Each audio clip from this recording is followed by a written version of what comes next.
I got my guy in the green room working on some stuff. And I am out here in your face. It's the Madjef Music Show. You know how we do. Listen, today I have a show because guess what? It's Tuesday, so must be something popping in my world. Usually something is. And what up? Whoa, I'm surprised to see myself on the big screen here. That light is a little bright. Anyway, this is who I am. I'm him. Yes. Oh, I'm him. And you can applaud for me if you'd like to. Hello. And I have my guest in the green room. Hold on. Let me see if I can hear him. Can you hear me out there? Can you hear me, Christian? We're going to test that in a second. Let me see. Talk to me, brother.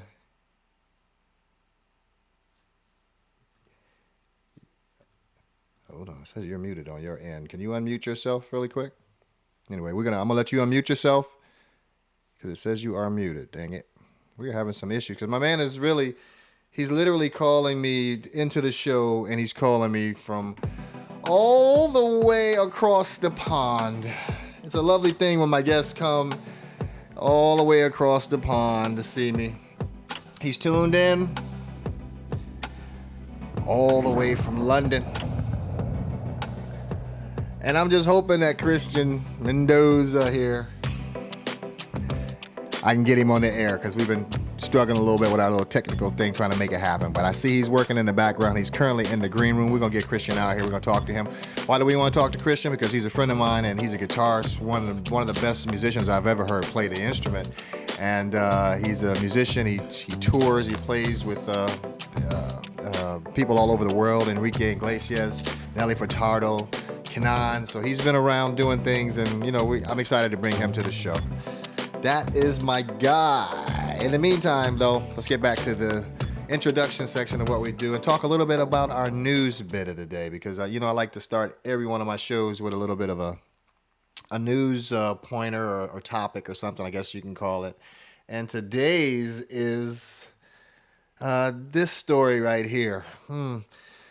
So it appears that when you want to be traded out of a multi-million-dollar deal, when somebody gave you a whole lot of money and you don't want to play for that team anymore, that it will become common knowledge in the media that you are, in fact, a serial predator. Apparently, news agencies have come out in Houston saying that young Deshaun Watson is a serial predator, hiring masseuses and then, I guess, seducing the masseuses. I don't know what's going on with that. I don't know. But it's a terrible thing, and I hope it's really not true. I really hope it's not true. I hope, and I know in my heart that this is just another case of somebody really trying to turn up the screws on a guy who wants out, who's decided he didn't want to play for that team anymore, and he wants to be gone. So enough about that, though. I want to see if I can get my guest to come into the show and chat me up. Let me tell you how I know this guy, first of all. I was chilling with a friend of mine in New York City in the early, mid-2000s, I guess 2010 or something like that. And we went to a club, and a friend of mine was playing in the band, and one of the guys in the band was playing. He said, "You should hear this guy, Jeff. He reminds me of you a little bit playing." And so I went to the show and heard this. I saw this young Christian guy. His name is Christian Mendoza. Saw him on stage playing. He was one of the best guitar players I ever heard. I was flattered that he would even suggest that. I realized he didn't mean that. He was just saying that to get me to the show because he knows that guy was so much better than me. And me and Jason grew up playing together.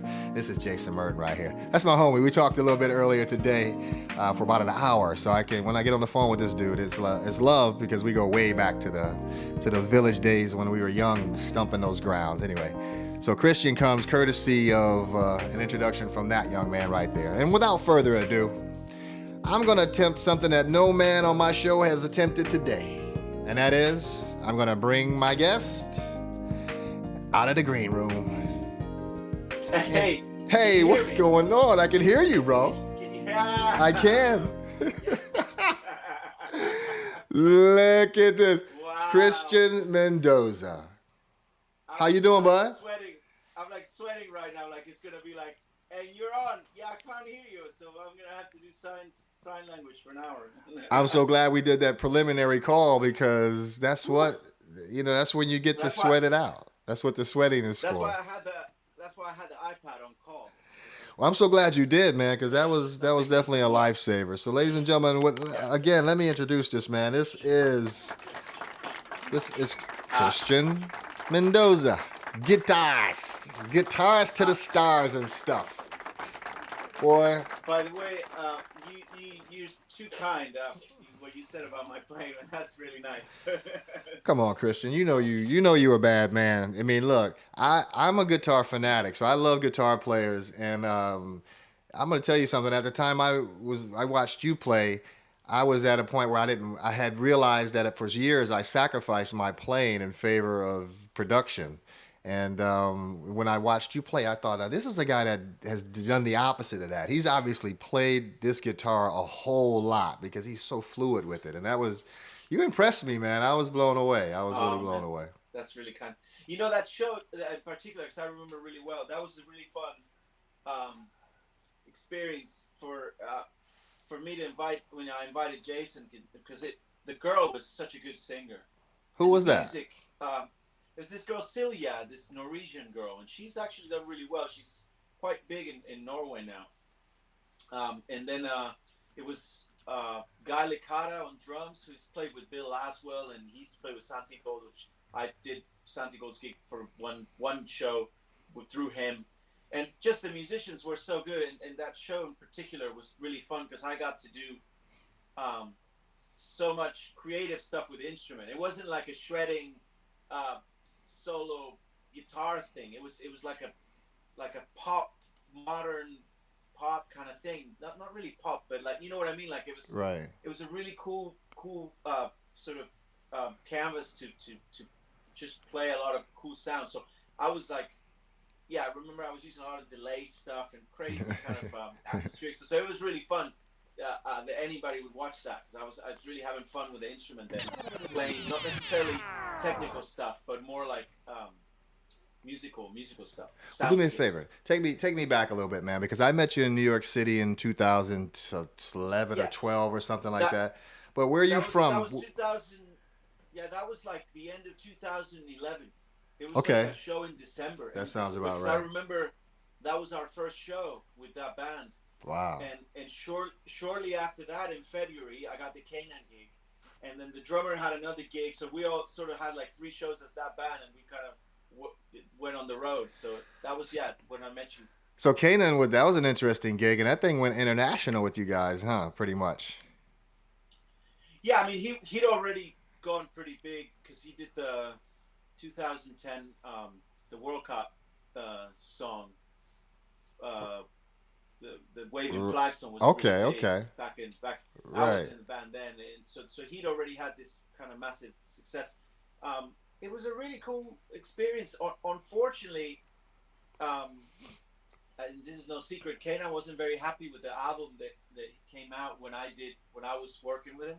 He was in the process of finishing that record, and it was like a really long process, and it was one of those moments where because he was gonna be so big, because I remember even management was like, this is gonna be the biggest thing, blah blah blah. Management always says that anyway. Right. But I think Canaan is, he's from Somalia. His lyrics are really hit a nerve. They're really he really goes for it. And this album, they were trying to make him like a pop star. So a lot of these lyrics, they were like, "Oh, you can't say that because this is going to be on iHeartRadio or whatever." So, and I hope if Canaan would watch this, that he doesn't think I'm overstepping boundaries. No, sure. But he even wrote an article in the New York Times why he wasn't happy with what was happening. So that's why I feel like I have the freedom to express that.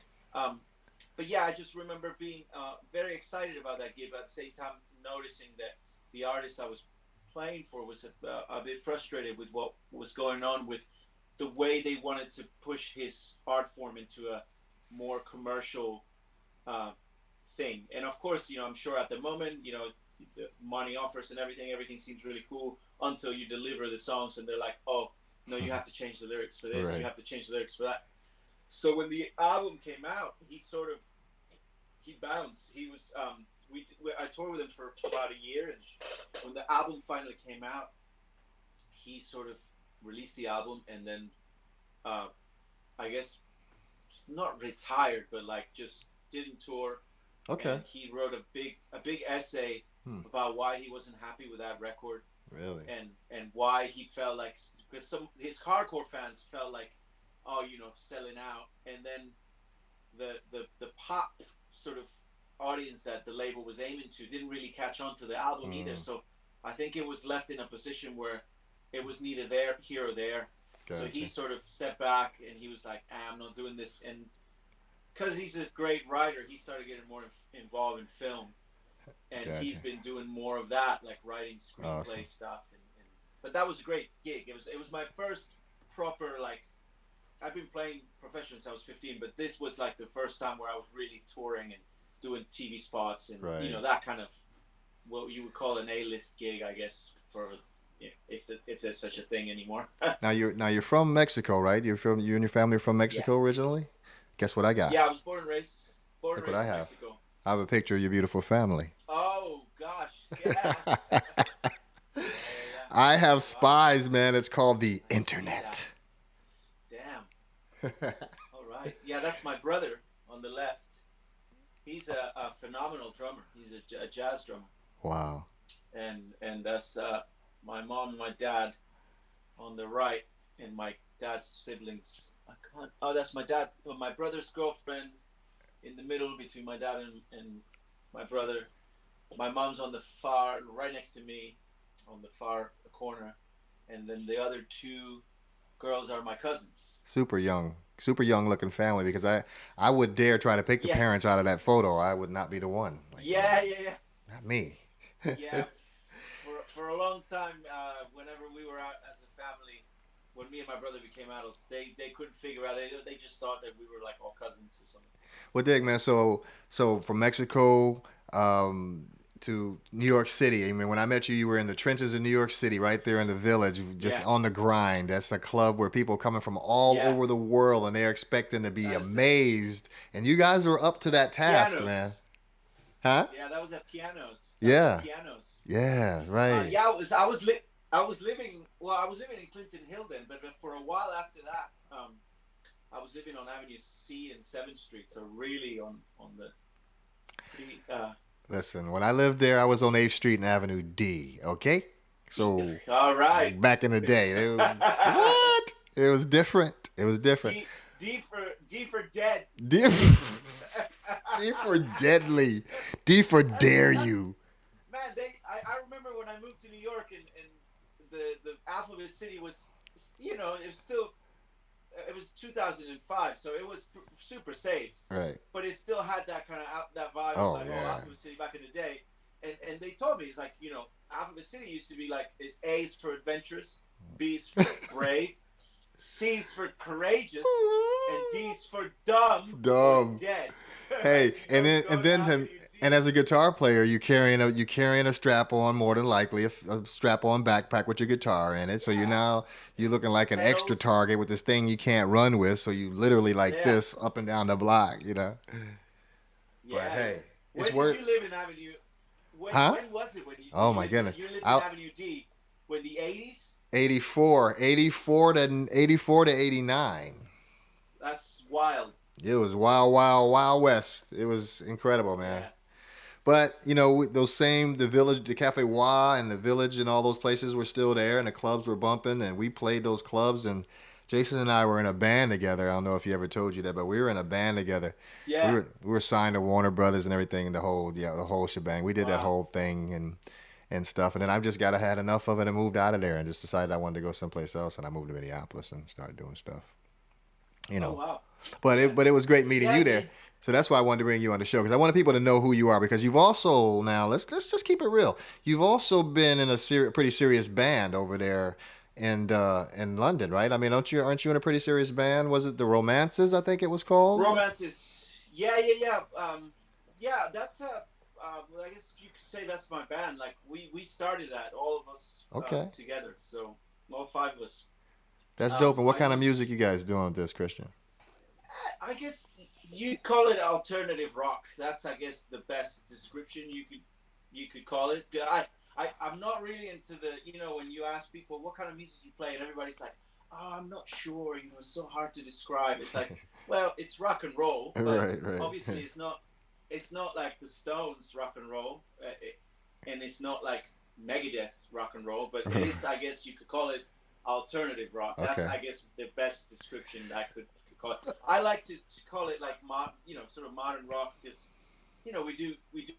I try to play harmonically rich stuff, so I write with chord changes and bridges, and A, part B, and definitely, like, I try to write more like just different chord progressions, not the 1-4-5 thing Right. as Right. much. So I guess I wouldn't call it progressive rock, because that's a big word, I guess. A lot of the times people don't even like to hear that, but I guess it is alternative rock. I would suggest to anybody that wants to learn instrumentation and so forth to check out your YouTube channel, because some of those videos that you do when you just sit around noodling exercises. I mean, you started just doing exercises and stuff like that, and anybody that just followed you along for the last few years, you've been doing that would be an excellent guitar player by now. That's just my Thank own you. thought. You know what I mean? That's Thank pretty you. awesome. Hey man, but Yeah, it's mainly my Instagram. I need to grab a lot of those videos and put them on YouTube. Because on YouTube I only have like 4 videos, but it's my Insta that I've been putting all these videos on. But What's your address there? What's your Instagram address? Is at Chris Guitarro, so ChrisGuitarro, like Chris Guitar, but with 2 R's and an O. 2 R's and an O. All right. Yeah.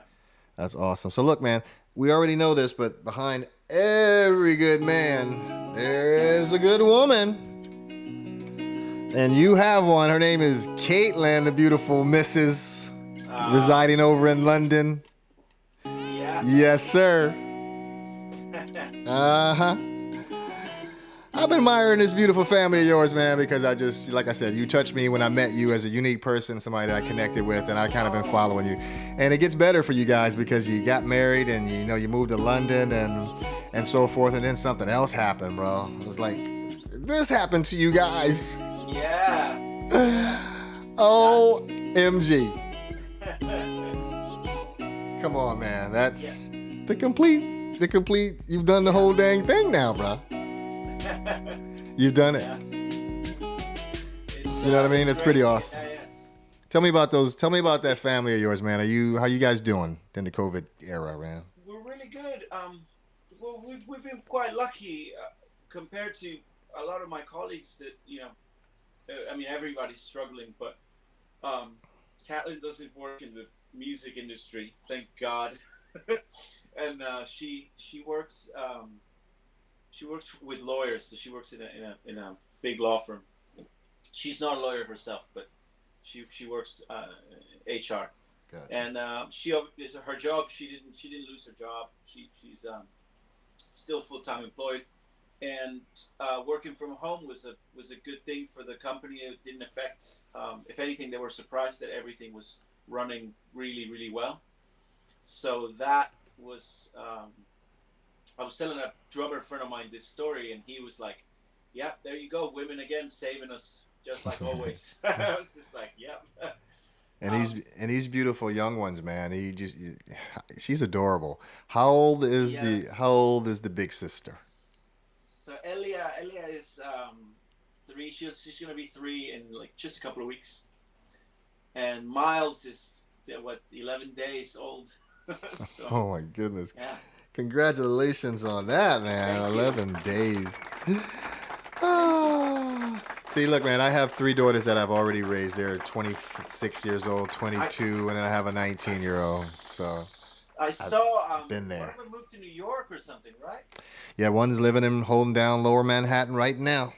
Just holding it down. Amazing. Yeah, I saw these pictures. I think she'd graduated from college or something, or LSU, and college. Yeah, she's LSU, and she's a filmmaker now in Lower Manhattan. Her name is Bianca Taylor. Amazing. Check her out. She does some really cool films about stuff, and she's got a high-spirited person. Yeah, one of my kids. What expect no less from one of my kids. Anyway. Yeah, that's great.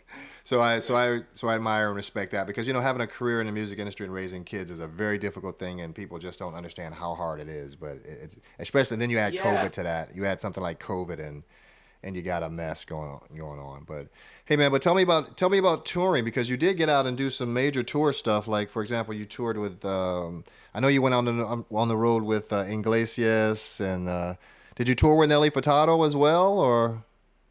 No, with Nelly, she was a guest of Kanan's on the album, so she did these. There was a single. It was called "Is Anybody Out There," and it was the first single of the record. So we did a lot of gigs with Nelly, where she would come and sing the song, and then we would be opening for her because she was also releasing an album. Gotcha. So we did a lot of, mainly with Nelly was mainly TV slots. Like we did all the shows like Letterman and Ellen and Leno, all those shows. We did all the. You've been on some big.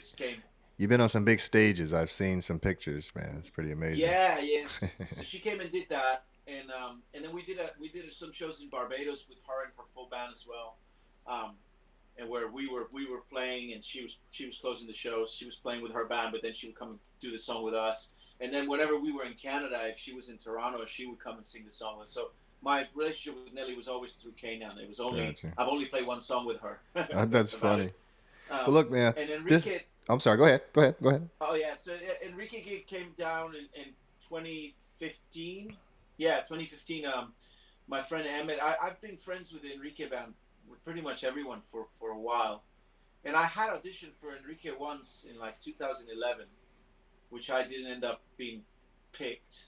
But then my friend Emmett was leaving the band, and he put me in again, and yeah, Enrique was like, "Can you recommend me somebody?" He was like, "Yeah, I know the guy." So he brought me in, and I did that gig for maybe 10 months, 10, 11 months. So it was around the time when I was making the move, when I got engaged with Kat, and I was moving to London permanently.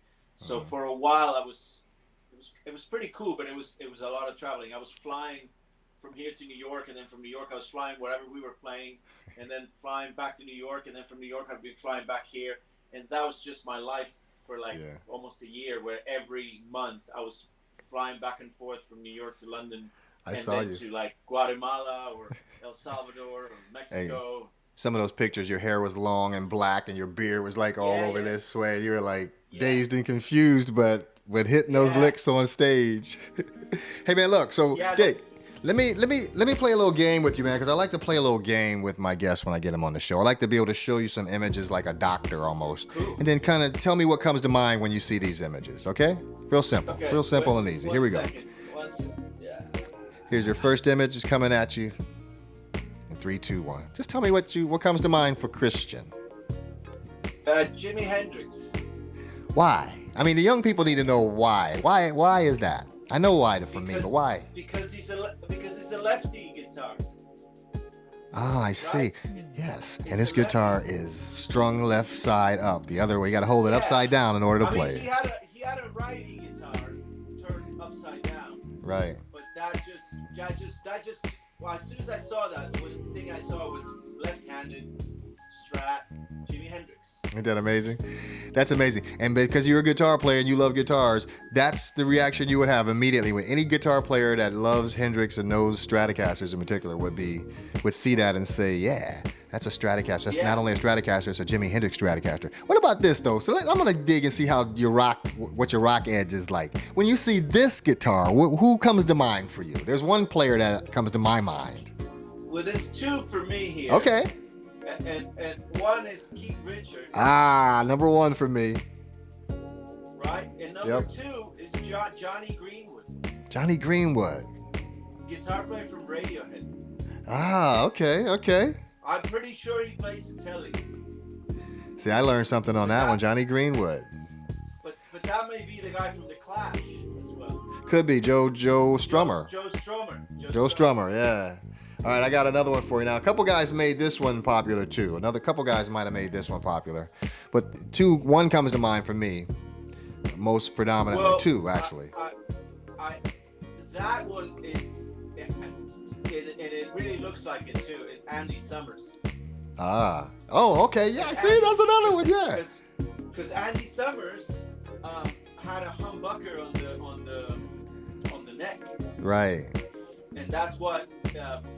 But Andy Summers' guitar he bought it used. It was spotted. Interesting. And the guy that sold it to him had it rewired with a preamp. So he had almost like a little bit of distortion straight from the guitar, and he had a humbucker. Nice. And I also have Prince So who playing do you at. think? I have Prince playing at the that particular even though it wasn't Prince's was not if I remember correctly, Prince's wasn't a Fender. It was a knockoff like a Rondo or something like that, if I'm not mistaken. It's a different company, but right. Yeah, they made. And then the other one is Bruce Springsteen, because he was heavy. But then Andy Summers, man, that blows my mind, because I remember that in particular. Okay, here's one. I'm a huge fan of the Police, like really. Me too, hardcore. man. Me too. And I saw them in the 80s when I was living in New York. I drove up to Montreal, and they were on a bill with Stevie Ray Vaughan and Peter Tosh opened for them. Peter Tosh, Stevie Ray. I saw the Police reunion at the Giants Stadium, 2007. That was doing so this was, because in the late 80s when they had all those massive hits with the big wind, they had the big wind machines and the scarves, and they were on stage. It was massive. It reached a level so big that it was uncontrollable. So I think they were done. They were burnt out with that. All right, I got one more image for you, man. One more. Now check this out. This one, I know not most people are going to get this one, but I think you might. Okay. Well, that's Jimmy Page. Without a question. They don't even make instruments like this anymore. I can't even imagine anybody else playing. I mean, Steve Vai, but he didn't play Gibson. He played an Ibanez. You know how bold you have to be to pick up one of these, and you're responsible for so much when you have to play both those necks. They're a pain in the ass to tune, those 12 strings. I can't even imagine. It's like, because the octave strings are they're just a pain to get both strings in tune, and then play, Well, look, man, you successfully played my game. You answered the questions just like I knew you would. I set you up, man. Like, those are softballs, bro. But you know what? Before I let you go out of here, though, there's something I want to talk to you about. There's something that you have a passion for, and it is cooking. I've seen some of the meals, bro, on your page, and I'm floored by how the presentation of some of these things are. And I just want you to share a little bit with my audience about your passion for cooking, if you could, sir. Well, the cooking is mainly because of my family. Well, I'm from Mexico. Food is huge over there. I love food. But I grew up the kitchen is a big thing at home. It's just in my house. At one point, my family's quite big, and at one point there was so many people staying. There will always be somebody staying with us, even if it was like 3 months or 4 months, like a cousin or an uncle. And everything revolved around the kitchen. We'd always be eating, like everybody getting together, and then there was always in my house nobody calls like to say they're coming. They just come. So if you go to my house, you see like, somebody shows up, and it's like, stay here for a meal. So then at one point you'll see 25 people in my house just all eating. Cool. So I think that's just a big thing, and I think moving away, food, it was this thing that kind of brings me back home, and I started just getting really into it, and I realized that it became a really deep thing for me, because it's almost like a meditation thing when you're really paying attention and serving and just preparing food. It's almost like making a record. You're like this and that. You spend like hours. You forget time and space, and then I just, like I said to you before, I think cooking for somebody is really one of the kindest, not best things you can do for someone, because you share yourself, you nurture them, you feed them, you entertain them, take care of something, you entertain them, you host them, you feed them, and then you have this time together. It's I think families that eat dinner together, they definitely are closer, Yeah, indeed. That's awesome, man. See, I think it's wonderful. I love those pictures. I don't know what this is, but I don't know what it is. Which but one? I'm eating it.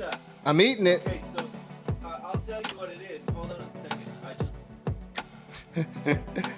It looks delicious. Uh-oh. I lost you, but it's okay. I can't hear you. It's all right. What happened? Where'd you go, boss? It's quite all right. Christian, wave to my people, man. That right there, that in the single shot, is none other than Christian Mendoza. Great talk, Christian. Great talk, man. Thank you so much for coming on the show. I don't know what happened with your sound there, but it's all good, though. I cannot hear you. It's okay, though, because I heard plenty. I heard plenty. Hey, man, thank you for being on the show, man. One love. One love. Thank you so much, boss. That was Christian Mendoza, and I'm a lucky guy because I know guys like Christian that are willing to come on my show and struggle with all the technology and put up with everything that goes along with trying to talk to a brother from all the way across the ocean. He's somebody that I know. I know Christian. So check this out, man. You want to support me? I ain't gonna be mad. Look, but you can get me on some of these social media places. I'm at Madjef Music Show and Madjef Music at IG.com and Instagram and Twitter. I'm on the Madjef Music Show on YouTube Live. You can support me with a donation to help support some of these crazy graphics that's flying at your head. If you want to, that's on you. I ain't mad. Scan your phone. Take this. I got sample CDs and beat making kits. As you know, I sell these on my Shopify store connected to my webpage. Just dig in there and scan it, and it'll take you right to there, and you can download those clips and be editing these loops and sample pieces into some of your compositions. All right? Hey, man, get somebody reading in your house, tear them away from the phone and get them reading. You can download some of my small ebooks and so forth from Amazon or my Shopify store. Scan it right here and download those. Guess what? My next guest is none other than this dude. You heard this song before. Gotta get you home tonight. That's McKinley Horton. This cat wrote the song that you're listening to right now. And he's written many other songs, okay? Many other songs indeed. Worked with him on Johnny Gill and Of Age, and God, just so many projects with the Flight Time family, and that guy right there, McKinley Horton. He's a legend of the game. This guy performed as a keyboard player with Harold Melvin and the Blue Notes. All you guys out there that sampled those records, you know what I'm talking about. Harold Melvin and the Blue Notes. Mick was on that squad. Anyway, thanks for tuning into the show. If you're on the stream and if you dig this and you had a chance to listen, you get a chance to, you entered by leaving a comment, etc., etc. All right? When these old headphones, they're the newest and the dopest thing in fashion. You know you want these. I'm your host. Thanks for tuning into my show. I gotta go because it's about that time. Till next time, McKinley Horton on Saturday. We're gonna get in here, we're gonna kick it, we're gonna chop it up and talk about all the things that we've gotten into before. And boy, have we gotten into some things. Anyway, until the next time, I'm your host. It's the Madjef Music Show. Look here, this is fire right here. That's fire. So don't burn yourselves. Itch up against the wall and slide out sideways. There you go. Grab the old lady by the